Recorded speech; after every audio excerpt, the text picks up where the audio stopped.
ये कहानी है ग्रेजुएट बहू की। बाहर जाने में देर हो रही है।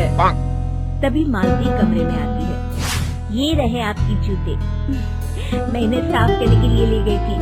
अरे वाह, तुम कितनी समझदार हो, मेरे बिना कुछ कहे ही सारे काम कर देती हो।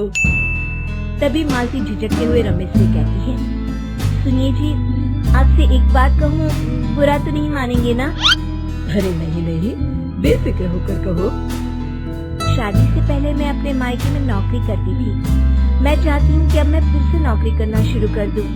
वैसे भी सारा दिन घर में बोर हो जाती हूँ। देखो मालती, तुम्हारे नौकरी करने से मुझे कोई ऐतराज नहीं है, लेकिन तुम्हें एक बात बता दूँ, हमारे खानदान में आज तक कभी किसी औरत ने नौकरी नहीं की। फिर भी एक बार तुम माँ से पूछ कर देखो, अगर वो तुम्हें नौकरी करने की इजाजत दे देती है तो अच्छी बात है। रमेश वहाँ से चला जाता है। फिर उसी शाम मालती अपनी सास के पैर दबा रही होती है। तभी उसकी सास मालती से कहती है, अरे क्या बात है बहू, आज तो ठीक तरह से मेरे पैर नहीं दबा रही, किसी ख्याल में खोई पड़ी है क्या? मैं भी तो जानूं आखिर बात क्या है। दरअसल वो माँ जी। अरे हाँ हाँ बोलो, इतना सोच क्यों रही हो? माँ जी, अगर आप बुरा न माने तो मैं नौकरी करना चाहती हूँ। घर के काम करने के बाद मेरे पास काफी वक्त बच जाता है। मालती की ये बात सुनकर उसकी सास गुस्से में कहती है, अरे बहू, तेरी तबीयत तो ठीक है ना? आज ये कैसी बहकी बातें कर रही है? भला हमारे खानदान में आज तक कभी किसी औरत ने नौकरी की है जो तू नौकरी करने की बात कर रही है? हैं? अरे बहू, तू क्या रिश्तेदारी में हमारी नाक कटाना चाहती है? जितना जल्दी हो सके अपने दिमाग से नौकरी का भूत उतार दे, और अब जा, जल्दी से रसोई में जा, खाना बनाने का वक्त हो रहा है। मालती मन मार कर खाना पकाने के लिए रसोई घर में चली जाती है। अगले दिन, नमस्ते माँ जी, कैसी हैं आप? अरे आओ आओ दिवाकर बेटा, बैठो, मैं तुम्हारे लिए चाय मंगाती हूँ। बहू, जरा एक कप चाय तो लेती आना। फिर दिवाकर एक फाइल खोलकर मालती की सास के सामने रख देता है। ये देखिए माँ जी, ये है पिछले महीने का हिसाब और ये रहे मुनाफे के रुपए। एक बार हिसाब देख लीजिए और इन कागजों पर अपने दस्तखत कर दीजिए।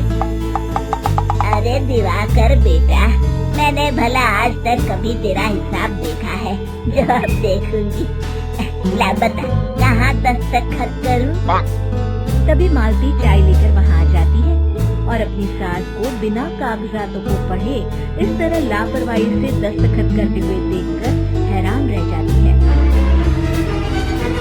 अच्छा माँ जी, अब मैं चलता हूँ, फैक्ट्री में बहुत काम है। फिर दिवाकर वहाँ से चला जाता है। कुछ दिनों बाद मालती बाजार में कुछ सामान खरीद रही होती है।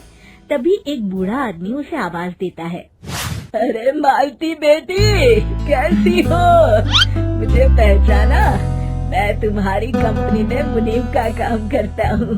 हाँ चाचा जी, मैं आपको बिल्कुल पहचानती हूँ। कहिए, कैसे हैं आप? मैं तो ठीक हूँ, कंपनी में कुछ भी ठीक नहीं चल रहा, यहाँ तक कि हमें ठीक वक्त पर तनख्वाह भी नहीं मिलती। ये आप क्या कह रहे हैं? अब क्या बताऊँ, आप लोग तो कभी हिसाब किताब देखने दफ्तर आते नहीं। मेरी मानो तो एक बार आप लोग दफ्तर आकर सारा हिसाब किताब देख लो, आपको असलियत पता चल जाएगी। अच्छा बेटी, अब मैं चलता हूँ, देर हो रही है। फिर वो बूढ़ा वहाँ से चला जाता है। वहीं दूसरी तरफ मालती घर पहुँचकर अपनी सास को सारी बात बताती है। तभी वहाँ रमेश भी आ जाता है, लेकिन मालती की सास मालती की किसी भी बात पर विश्वास नहीं करती। तभी रमेश कहता है, अरे माँ, बिना आग के कभी धुआं नहीं उठता। जब मालती इतना कह रही है तो हमें एक बार दफ्तर चलकर देख लेना चाहिए। वैसे भी हम लोग काफी दिन से अपने दफ्तर नहीं गए हैं। इस तरह किसी एक आदमी के भरोसे काम छोड़ना मुझे भी ठीक नहीं लगता। अगले दिन वे सभी अपने दफ्तर पहुंचते हैं और सीधे दिवाकर के कैबिन में जाते हैं। अचानक सबको एक साथ देखकर दिवाकर चौंक जाता है। अरे माँ जी, आप सब लोग अचानक यहाँ कैसे आ गए? अगर कुछ काम था तो मुझे एक फोन कर दिया होता, मैं आपके घर आ जाता। तभी मालती की सास कहती है, अरे दिवाकर बेटा, आज मैं हिसाब देखने दफ्तर आई हूँ, जरा मुझे पिछले 6 महीनों का हिसाब दिखाना तो बेटा। दिवाकर घबराते हुए हिसाब की फाइल मालती की सास को देता है।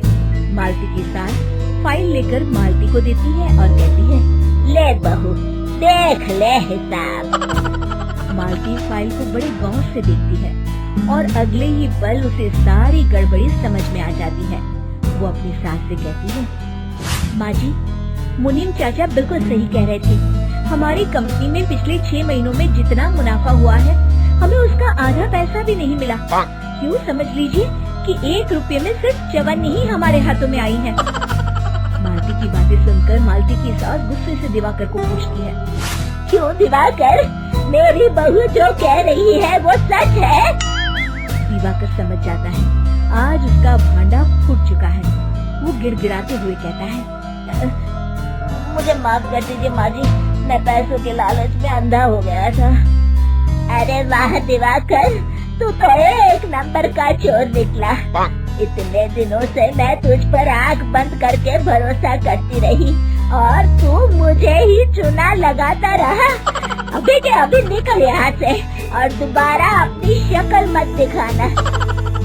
दिवाकर वहाँ से भाग जाता है। मालती की सास मालती को शाबाशी देते हुए कहती है, बहू, आज मैं समझ गई कि पढ़ाई लिखाई हमारी जिंदगी में कितनी जरूरी है।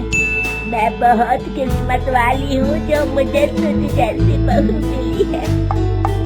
शिक्षा, पढ़ाई लिखाई का इस्तेमाल सही जगह करके हम दुनिया में बहुत कुछ बदल सकते हैं।